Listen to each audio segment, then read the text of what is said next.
Splatoon! Nintendo's first real attempt at a third-person shooter was a complete success considering we're 3 games in and 2 expansions deep in the series at this point.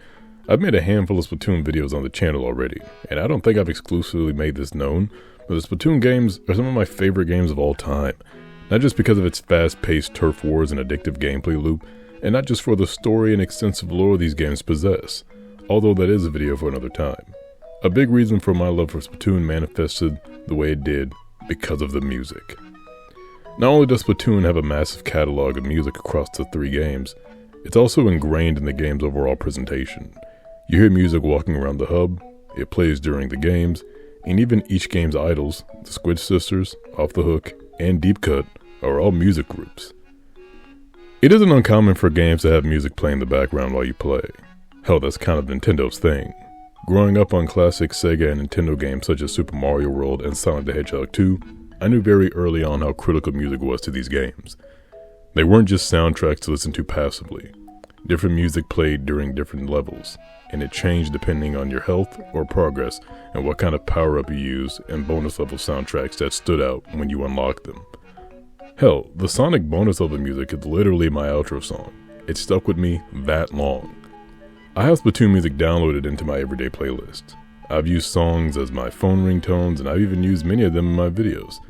And not just because I think it'd be cool background music, but because I genuinely love Splatoon's music.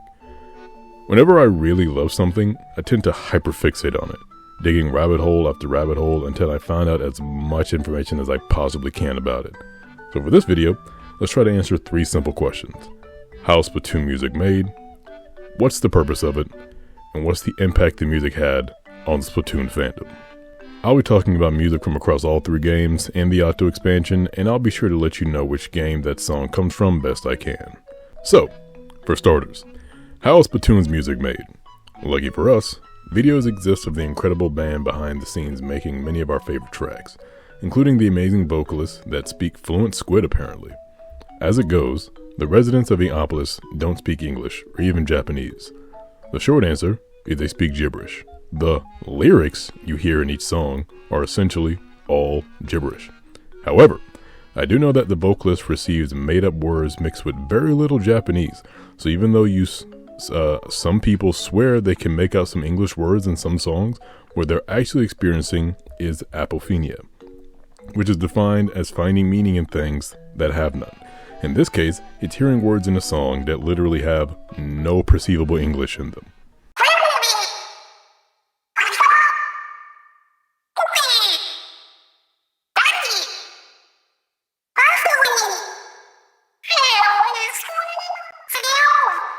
Without naming every single talented member of the music behind Splatoon, the people who are at the head are Toru Minegishi, Shiho Fuji, and Ryu Nagamatsu.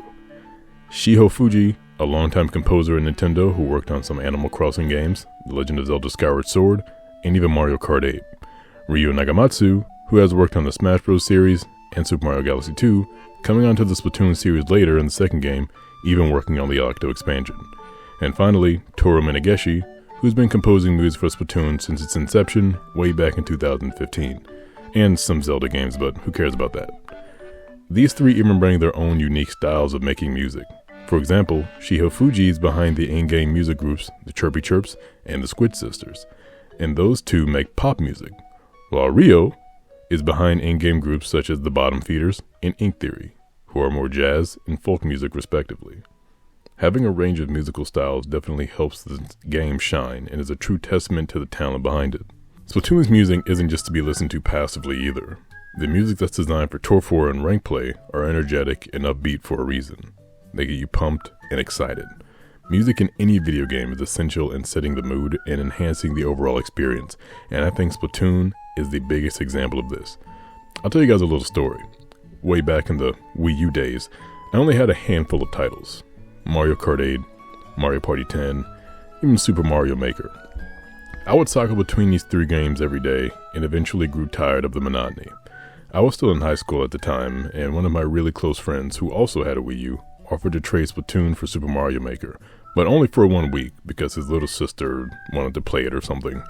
I agreed, and the very next day, Splatoon was in my hands. Now, I had been playing the same 3 games for so long that he could have given me Nintendo Land and I would have enjoyed it just as much. But for the week I had Splatoon, it became my favorite game ever.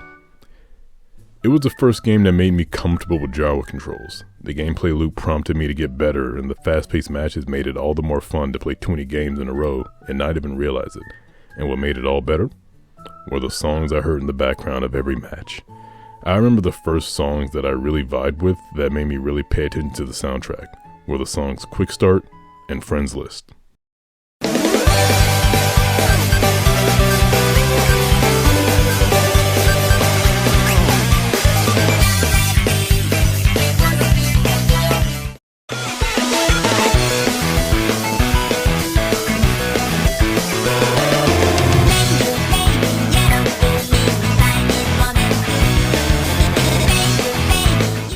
Before I knew it, the week was over, and I had given the game back. But boy did that soundtrack stick with me. Going back to how Splatoon has a range of musical styles, the first game had a track called Ika Jamaica, which played during the matchmaking.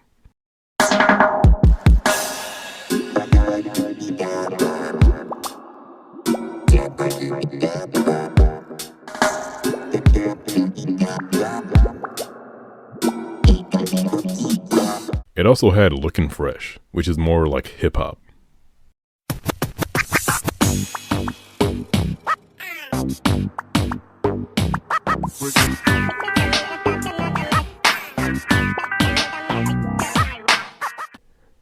Ayo, shout out Krusty Sean. It had Metalopod, which is very metal, like hardcore rock.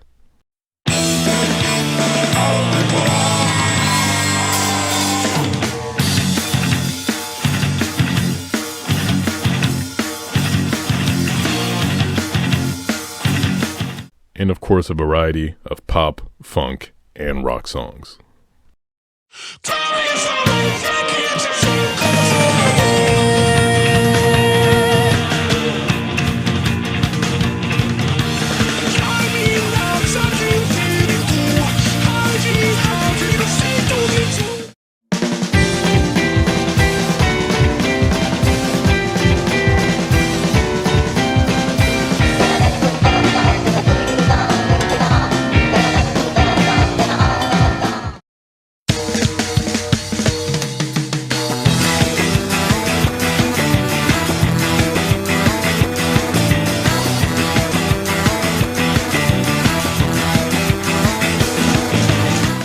And Splatak, I can't forget about Splatak.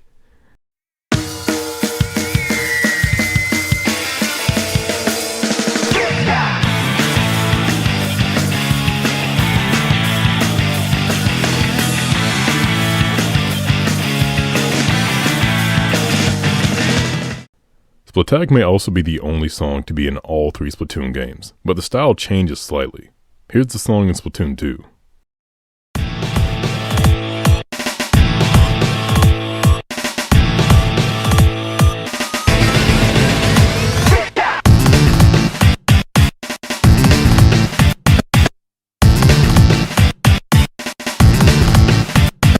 And here it is from Splatoon 3.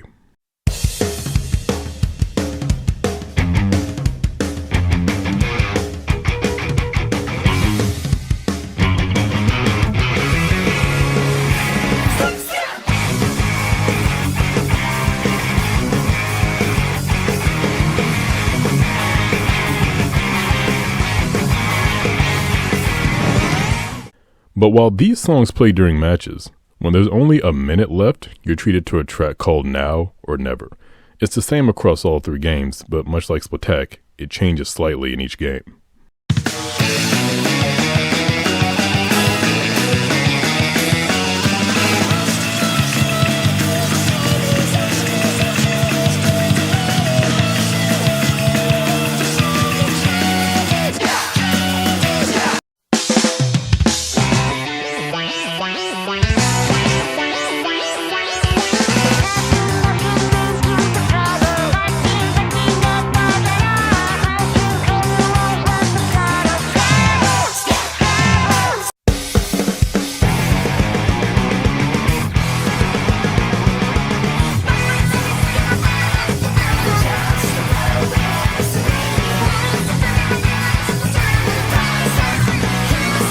I cannot tell you how many comebacks I've had and have seen when there's only 1 minute left.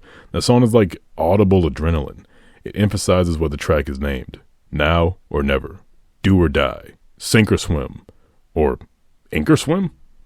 Even Splatfests have their own unique songs that play during matches, totally changing the atmosphere.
All of the battle themes were of course performed by the game's idols for each of their games respectively.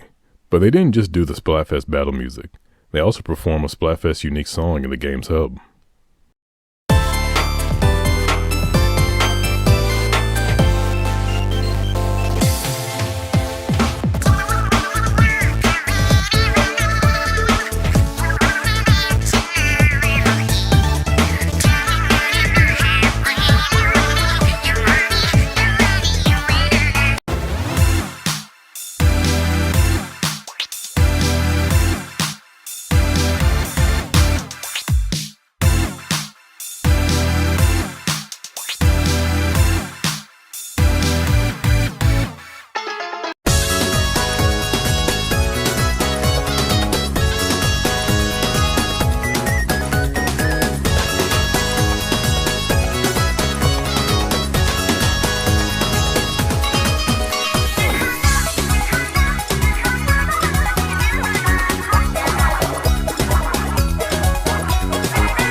You hear how different each of those themes were? Splatoon excels at making each game feel and sound different, and even excels at making some sound the same. Remember when I spoke earlier about Splatoon having in-game bands and music groups? They aren't just for show, they actually have their own separate lore complete with arcs, breakups, and collabs. But that is another video. Much like any group, the bands Splatoon have their own sound. For example, here's 2 songs by the Chirpy Chirps.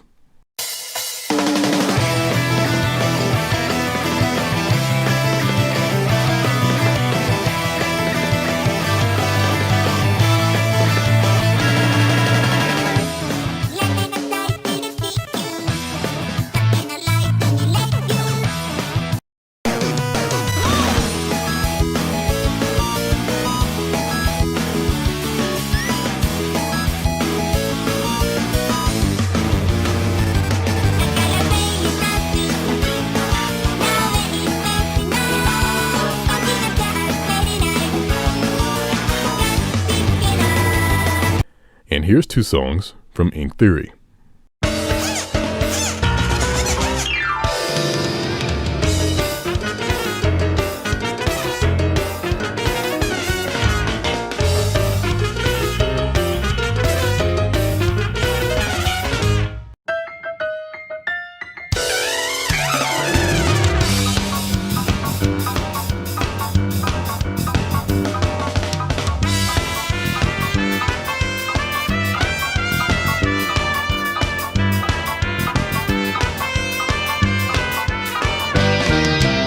You are able to tell them apart by the type of music they make, making them feel like more than just background music.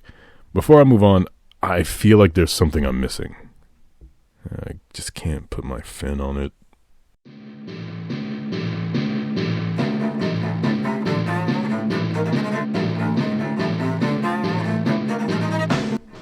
Oh, Salmon Run music. Salmon Run music goes, and I love how drastically different it is from Turf War and Splatfest music. Again, Splatoon excels in setting the tone. Salmon Run music evokes a sense of danger and urgency.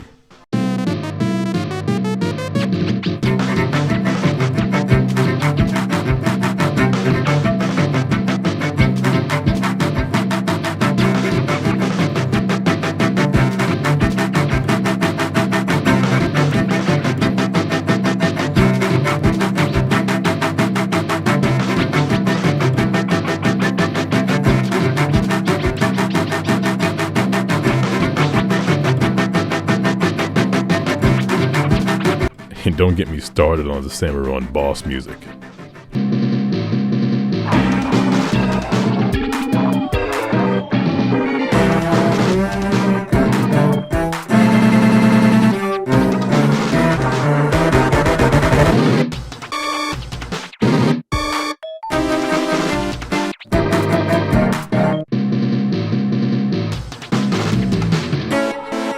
Scary boss music aside, I absolutely love how beloved Splatoon music is in the community. Music is a feeling, and Splatoon knows how to capture those feelings without saying real words. Whether it's the intense feeling of a fast-paced turf war,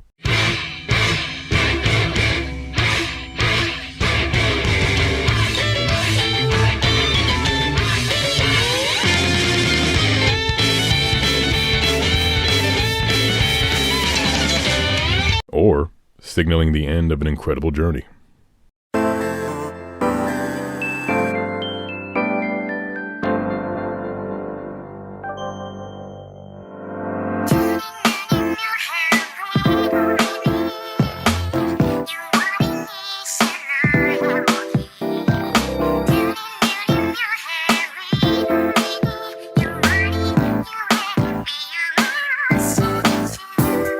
Splatoon is a great example of the impact games have had on people. People cosplay as these characters, draw incredible fan art, and even attend live concerts to see holograms of the game's idols perform their songs. Why? Because Splatoon music slaps! Thank you guys so much for watching. You've reached the end of this video. I would like to give a huge shout out to Caitlin Coy. I know she probably has no clue who I am, but I'm a huge fan of her. She makes a ton of Splatoon content. Her link will be down in the description. I've been watching a lot of her videos lately where she makes her own lyrics to Splatoon songs, and they're really good and they're really well done. And she's kind of a Splatoon creator herself, and she's really, really good. And she'll probably never see this, but Caitlin, you're awesome, and your link will be down in the description. There will also be another video referencing the video where you can see the actresses perform their gibberish, interpreted best they can with the squid language that I referenced earlier in the video, where they're not really speaking real English, and I just think it's really cool. But if you clicked on this video, I assume you're a fan of Splatoon. Leave me a comment down below. I always read the comments. I want to hear what you guys think. Let me know how I did in this video, how I can improve, and I'll talk to you guys in the next one. Peace.